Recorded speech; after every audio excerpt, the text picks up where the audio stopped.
foreign policy, the president decided to send a powerful message to the Russians that we weren't going to stand by anymore.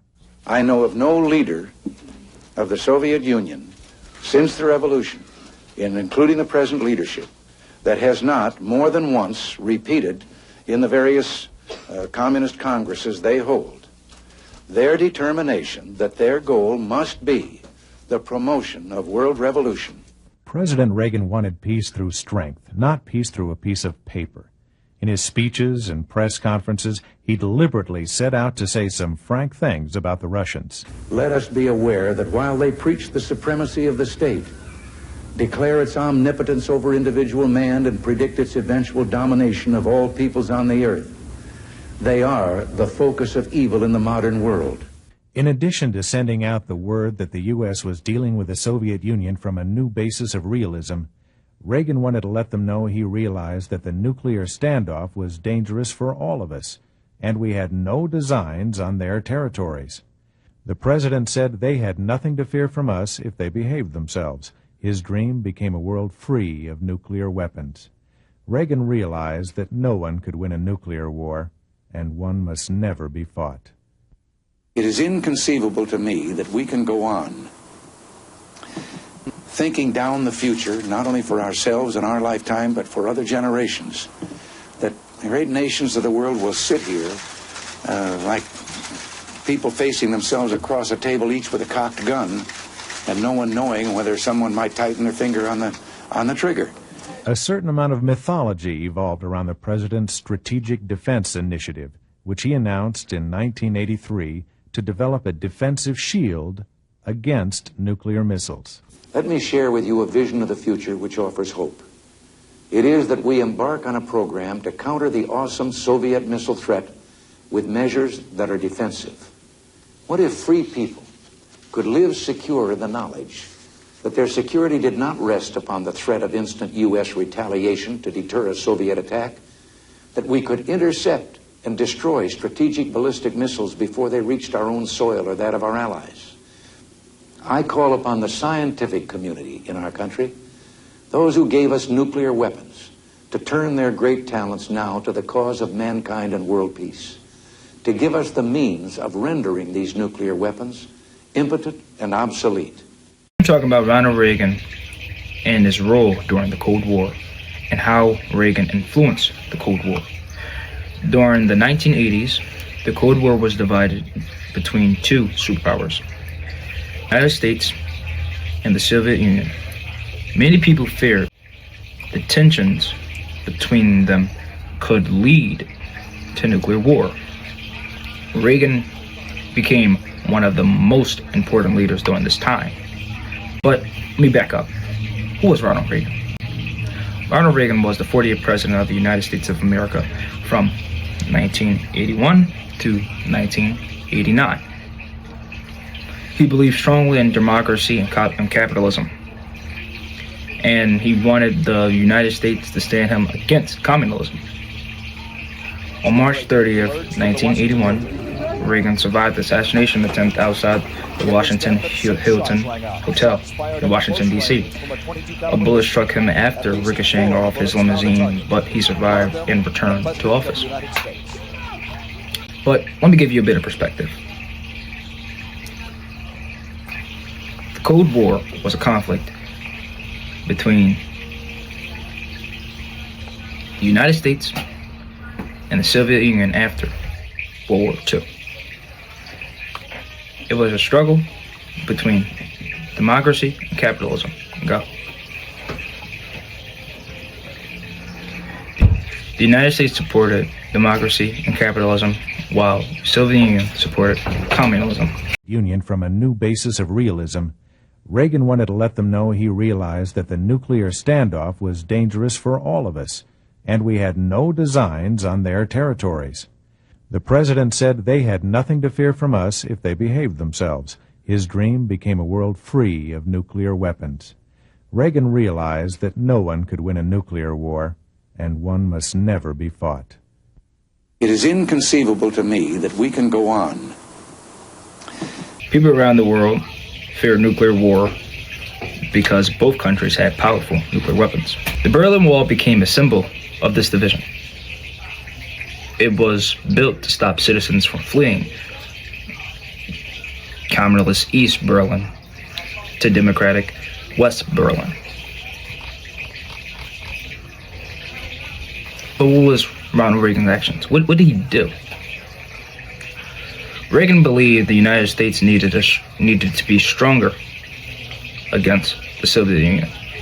He increased military spending and built up America's armed forces. He called the Soviet Union the evil empire because he believed communism threatened freedom. Reagan also proposed the Strategic Defense Initiative, or known as SDI, which was a plan to protect the United States from nuclear missile attacks. At the time, Reagan worked directly with Soviet Union Mikhail Gorbachev to reduce tensions between the two countries.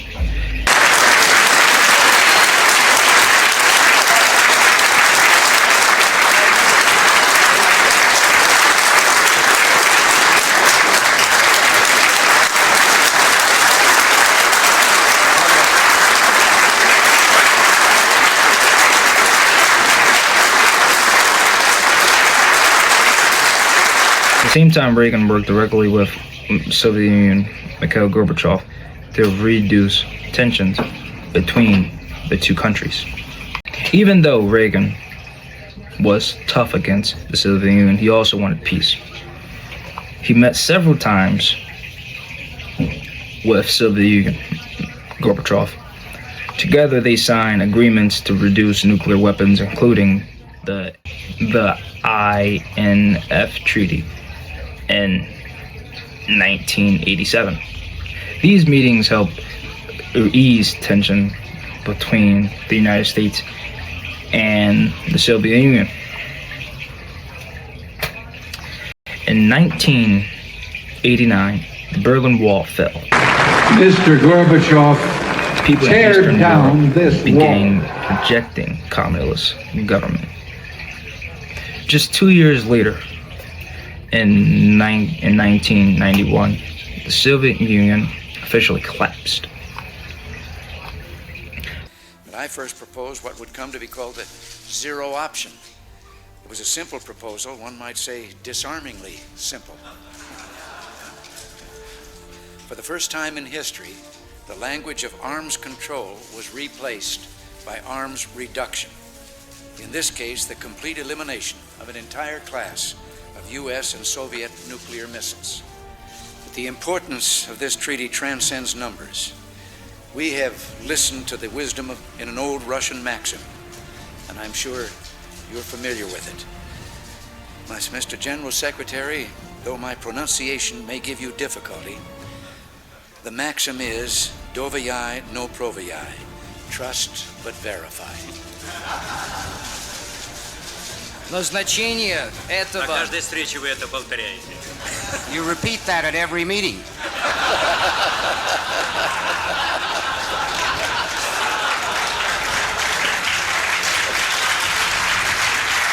Many historians believe Reagan's leadership played an important role in helping the end of the Cold War.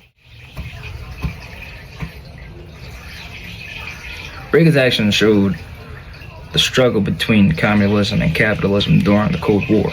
The United States wanted democracy and freedom, while the Soviet Union supported communism. Reagan pushed back against communism while also working towards peace.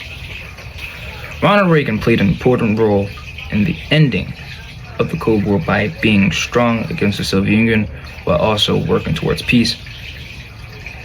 His leadership helped reduce tensions, encourage democratic moments, and influence world history. Mr. Eric. The Cold War still matters today because it shapes modern politics, alliances, and global conflicts. Pardon me. Now you may be asking yourself, oh, I'm supposed to believe everything this guy says? What makes him reliable? Well, I will in fact tell you. How I know all these things? I know most of these things because I read part, not all.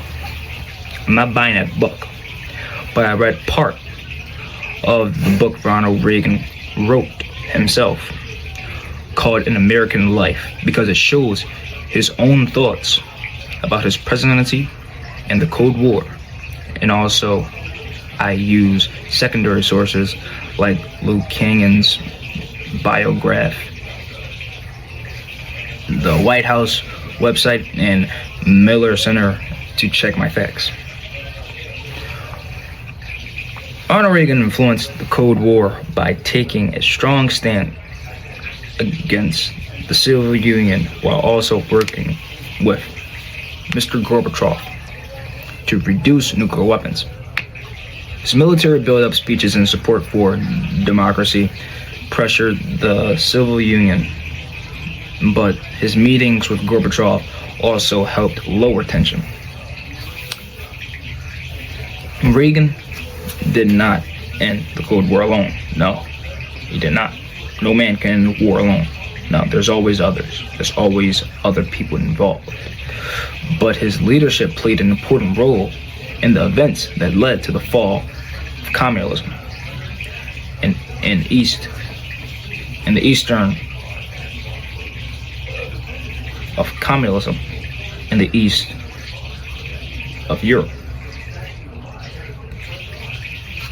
and the end of the Soviet Union. Thanks for watching. Passing it down to you, future Eden.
Hey! I want to say a couple words before I fully end this video. Done and done. Number one, to Mr. Eric. Truly, I could look back on the things I've done and really, you know, say, I remember learning that. Whoa. Some of the things in the world. Hold up. Some of the things in the world, they kind of remind me of World War I. Whoa. And maybe somewhere in the future life, it will happen. It is possible. War is always possible, but there's always a way to avoid it. And if anything Ronald Reagan taught me, man, like Mr. Eric said, war is stupid. You can cause war because you don't like the way another man looked at your daughter. He did.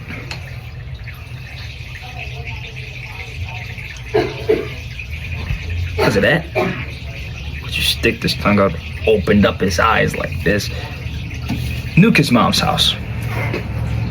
Oh, you want to nuke my mom's house? Burn this whole entire family tree down. I want it gone, erased from history. Like Mr. Eric said, we're stupid. Because it is. See, I want everybody who watched this video, look back and think about the words Mr. Kennedy said. Mr. Kennedy, John F. Kennedy, President. Ask not what your country can do for you. Ask what you can do for your country. But whatever I try to give my country, it just keeps giving back to me.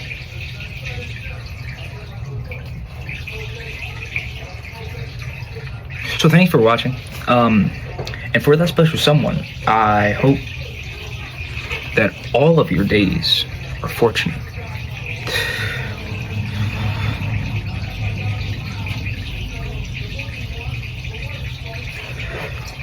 See, my people know what that means. AB.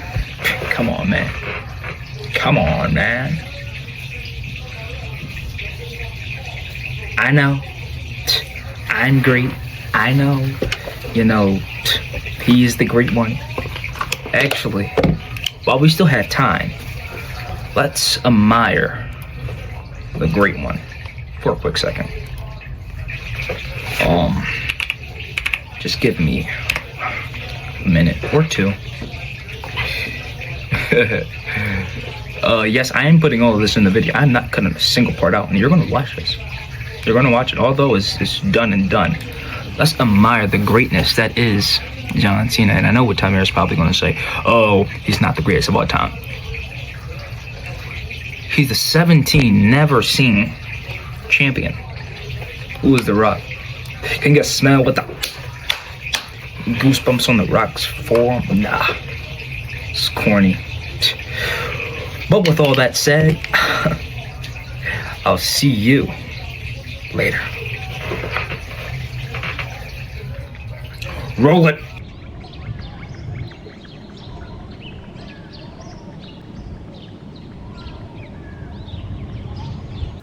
Please give some TLC to the PYTs. Now, I know that sounds a little off the wall, but you know what I mean.